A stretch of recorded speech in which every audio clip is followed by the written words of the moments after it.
It's funny, I bet Ready or Not, Here We Come is exactly what Disney said to Fox Searchlight right before they bought them.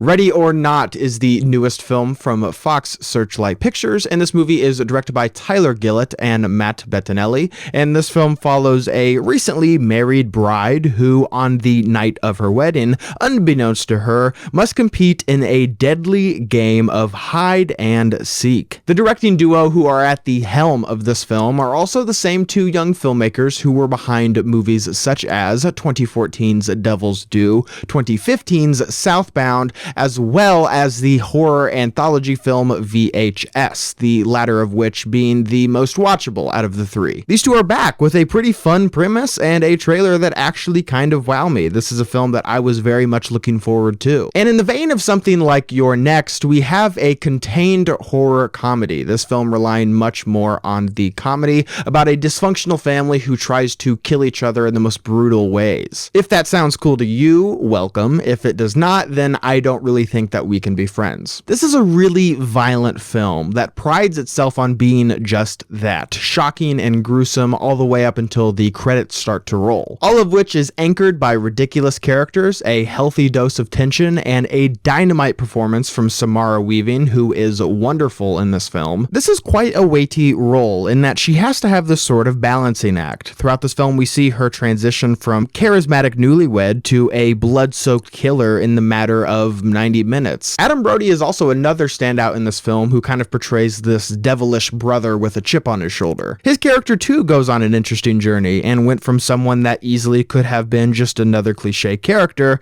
that we are just waiting to be killed off to being actually one of the more compelling characters in this movie. And on the whole, this is a very entertaining movie. This is a film that doubles down on being not only this brutal survival film, but also a pitch black satire that pokes fun at the rich being these psychopathic murderers, a la something like American Psycho, in addition to also being this emblematic snapshot of what it can be like to meet the in-laws and how intimidating that can be. Obviously, I'll be avoiding any spoilers in this review, but I do want to say that this is a film that starts off in showing us the last time that this family played this deadly game of hide and seek. It shows us what is at stake and the gruesome nature of this family. Initially, I had thought this was a bit of a misstep, showing us the fate that our protagonist will inevitably meet. However, as the film progressed, I began to change my tune, and a lot of that can be attributed to a man named Alfred Hitchcock. You might have heard of him. And he is someone who has a very interesting way of differentiating between suspense and surprise. In this analogy, he proposes this hypothetical situation in which these two men are sitting at a table having a discussion about pretty meaningless things.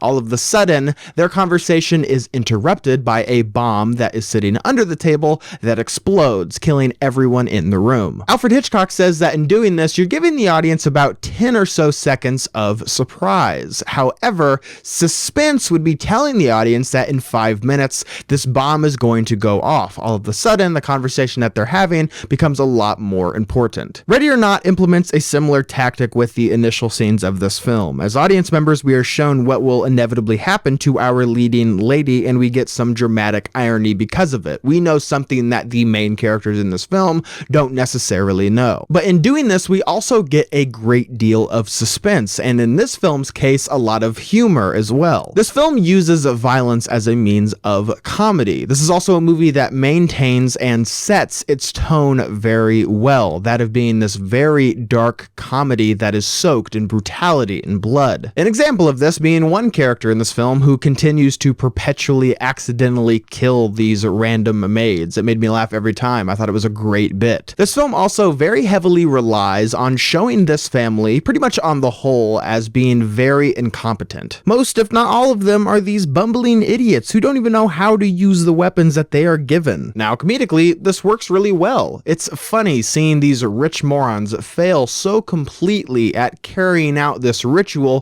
throughout a vast majority of this film. But in terms of tension and suspense in this movie, in utilizing this tactic, it kind of removes those elements from this film. Our lead character is smart. She's not Rambo, but she doesn't really need to be. She just needs to stay alive until dawn. Which, although there are 10 or so people after her, it doesn't seem like the hardest thing in the world to do, because at each turn, the people trying to kill her fail so thoroughly throughout this entire movie. I mean, just ask a James Cameron. How do you create stakes in a film? You stack the deck so utterly and completely against your protagonists so that you are just barely staying alive. Again, comedically, it works really well having these rich boobs fail so hard at trying to fulfill this task. But if you are wanting your audience to be on the edge of your seat, I think in having only a few of the characters in this movie be so bad at this game, I think you would accomplish that much easier. That way, you can have your cake and you can eat it too. You can have the comedy and you can have the suspense. Problem solved. I think this would be easier to accomplish if this film would have altered a few things within its narrative, which would have elevated this film from being one that I really enjoyed into one that kind of rules. Firstly, this deadly game of hide and seek is one that this family doesn't have to play too often. Some of the other members of this family who married into this family only had to play like a regular old game of checkers in order to get in. I think this is a mistake, and as a result, again, a lot of the characters who are engaged in this game are very inexperienced and their motivations are a little unclear. Leaving this movie, I had a lot of questions. I didn't know why certain characters were doing what they were doing and why they were behaving in the way that they were behaving. And I think a great deal of these questions would have been answered if you had every new member of the family each play a deadly game. That way, again, you have the squeamish newbies and you have the hardened veterans. Motivations would be clearer and you would have a firmer understanding of why some people in this family are so willing to carry out these acts. In addition to that, this film also utilizes some supernatural elements that I don't think particularly work well for this movie, partly because, again, it blurs certain characters' motivations, and this film utilizes it in the final moments in a way that, although is funny and is gruesome and I love it,